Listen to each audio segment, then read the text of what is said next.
రాష్ట్ర వ్యాప్తంగా పెండింగ్లో ఉన్నటువంటి ఫీజు రియంబర్స్మెంట్ బకాయిలు 6,400 కోట్లు విడుదల చేయాలని చెప్పేసి యువగలం పదయాత్రలో నారా లోకేష్ ఇచ్చినటువంటి హామీ జీవో నెంబర్ 77 రద్దు చేయాలని చెప్పేసి మరి ప్రధానమైన డిమాండ్ల చేత ఈరోజు ఏఐఎస్ఎఫ్ రాష్ట్ర సమితి పిలుపు మేరకు అనంతపురం జిల్లా రాయదుర్గం పట్టణంలో ఎంఆర్ఓ కార్యాలయం దగ్గర మరి కూరగాయలు అమ్ముతూ వినూత్న నిరసన కార్యక్రమం చేపట్టడం జరిగింది.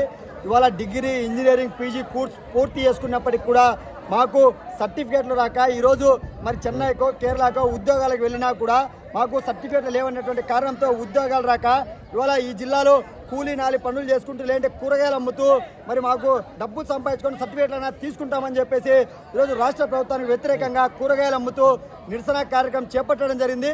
ప్రధానంగా ఈ రాష్ట్రంలో మరి మేము అధికారంలోకి వచ్చిన నెల రోజుల్లోనే విద్యార్థుల కష్టాలు తీరుస్తామని చెప్పి విద్యాశాఖ మంత్రి నారా లోకేష్ గారు హామీ ఇచ్చారు. ఇవాళ అధికారంలోకి వచ్చి ఒక నెల కాదు కదా, ఏడాది పూర్తయినా వాళ్ళు ఏడాది పూర్తయినటువంటి సందర్భంగా సుపరిపాలన చేసుకుంటా ఉన్నారు. కానీ విద్యార్థుల కష్టాలు ఏమాత్రం కూడా తీర్చలేదు.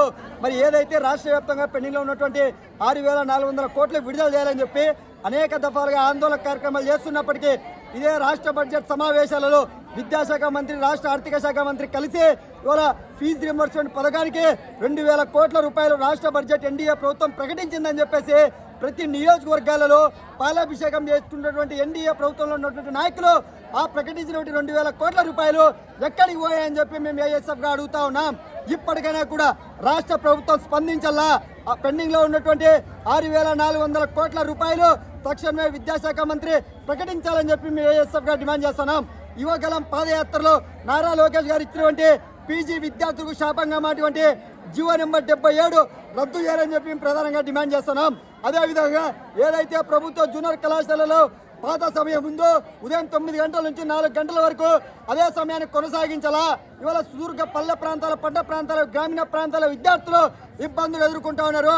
ఇవాళ 5 గంటల కళాశాల ఉంటే రాత్రి 7 గంటలకు ఇంటికి పోయేటువంటి పరిస్థితి ఈ రాష్ట్రంలో నెలకొంది. కావున విద్యారంగ సమస్యలపైన విద్యార్థి సమస్యలపైన ఎన్డీఏ ప్రభుత్వం దృష్టి సారించి ఈ సమస్యలను పెండింగ్లో ఉన్నటువంటి 6,400 కోట్ల ఫీజు రింబర్స్మెంట్ బకాయిలు విడుదల చేయాలా.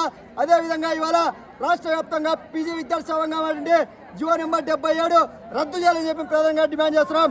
ఈ సమస్యలపైన మరి జూలై 11వ తేదీన ఏఐఎస్ఎఫ్ ఆధ్వర్యంలో రాష్ట్ర వ్యాప్తంగా కలెక్టరేట్ కార్యాలయం దగ్గర మహాధర్నా కార్యక్రమానికి శ్రీకారం చుట్టడం జరిగింది.